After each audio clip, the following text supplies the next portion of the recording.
What would happen if foreign countries stopped buying U.S. Treasury bonds?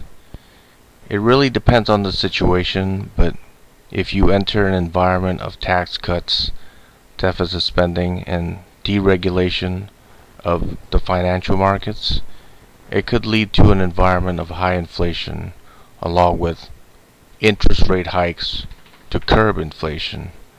The question is, what would happen if foreigners stopped buying U.S. Treasury bonds in a scenario that we have now? The Fed's fund rate is at 2.0%, and that is pretty low.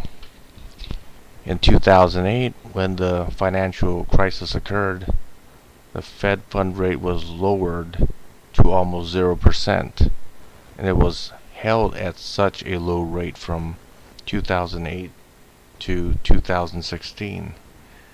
It was held at 0% to 0.25% from 2008 to 2016. One of the reasons why the Fed fund rate was so low was because foreigners were buying U.S. Treasury bonds. When the government operates at a deficit, they are borrowing money from the Federal Reserve. This is how new money comes into existence. At the same time, you have the total supply of money in the economy called M3. In order to keep inflation in check, the government sells bonds, and this takes existing money out of the economy. In turn, it makes interest rates go down, or stabilizes interest rates.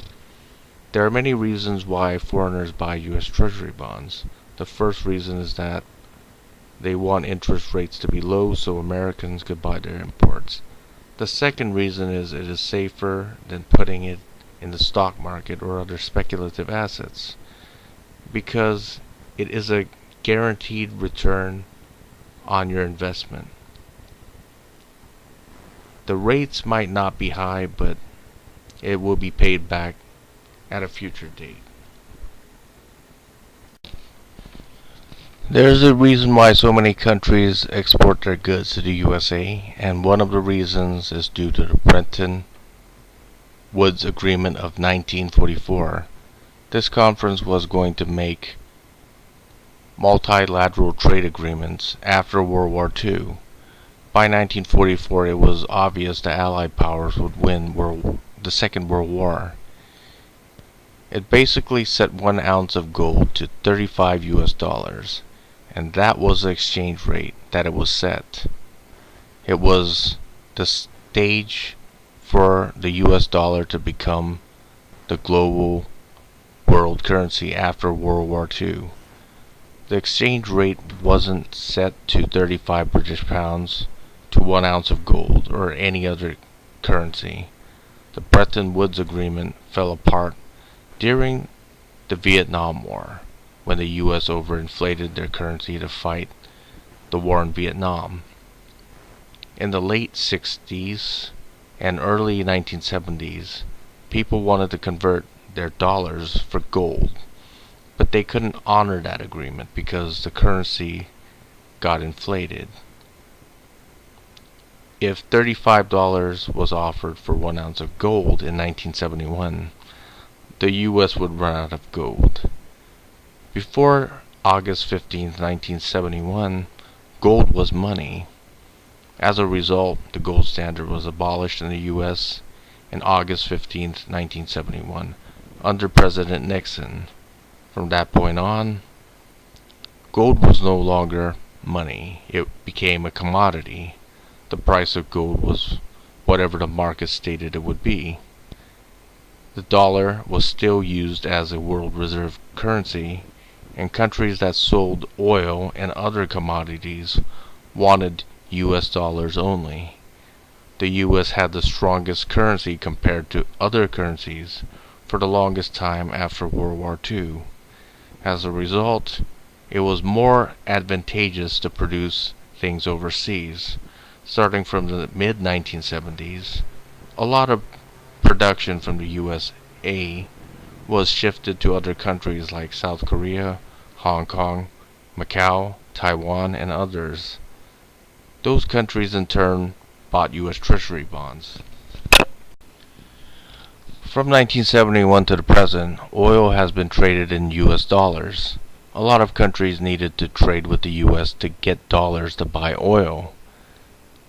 Outsourcing was a direct result of a very strong dollar and its position as a world reserve currency after World War II.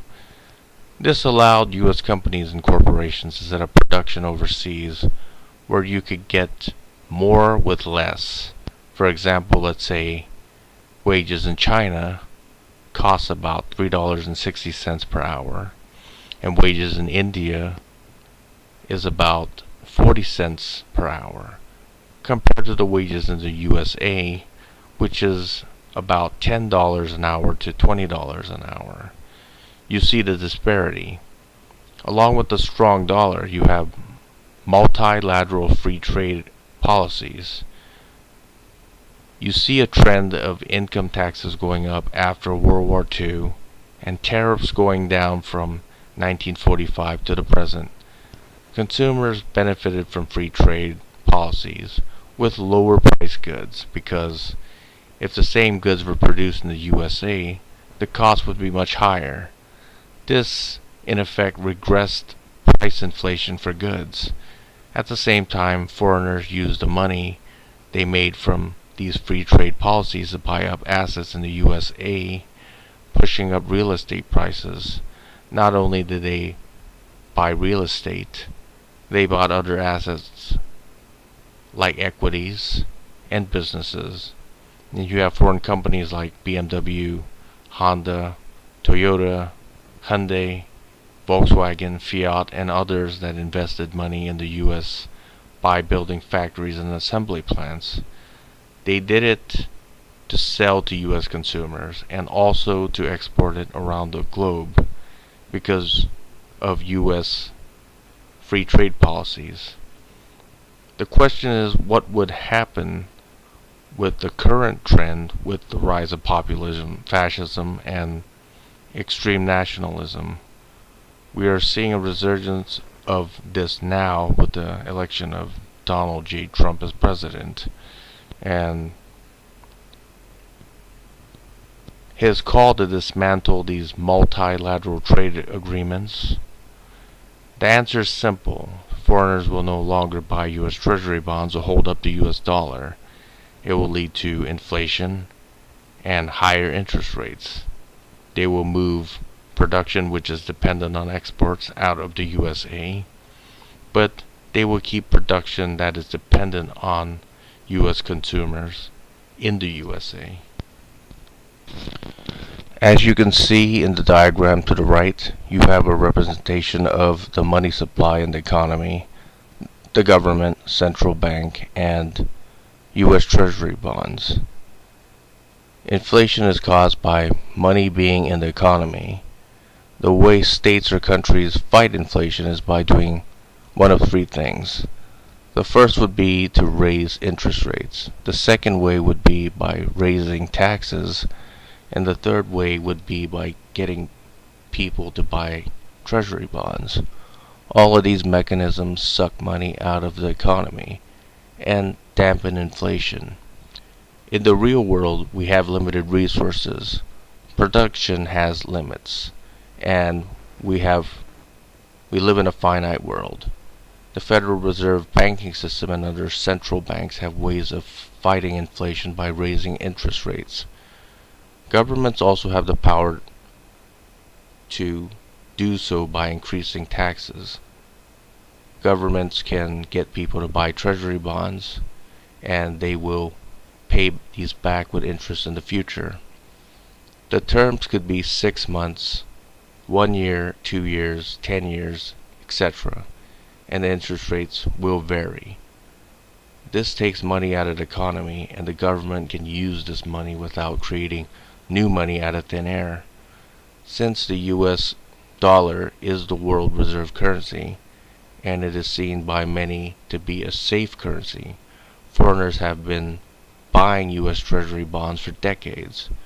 The money they gained, which we call trade deficits, were used to buy treasury bonds, which kept inflation rates low in the USA.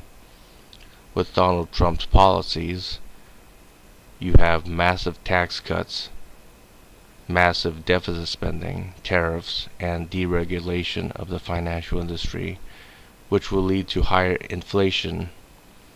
The Fed fund rate will go up higher because the Federal Reserve exists to regulate inflation and deflation. Under Trump, we will see an environment of very high inflation, which will result in higher interest rates. Higher interest rates will collapse the stock market and real estate bubble. People with any kind of debts will have a more difficult time serving their debts. In addition to that, it will make borrowing more expensive, and it will encourage more investors to take money out of speculative assets and put them into CDs and savings, and others into savings accounts, which will give you a guaranteed rate of return every year. And it will also encourage people to buy Treasury bonds, because these bonds will pay a higher yield per year.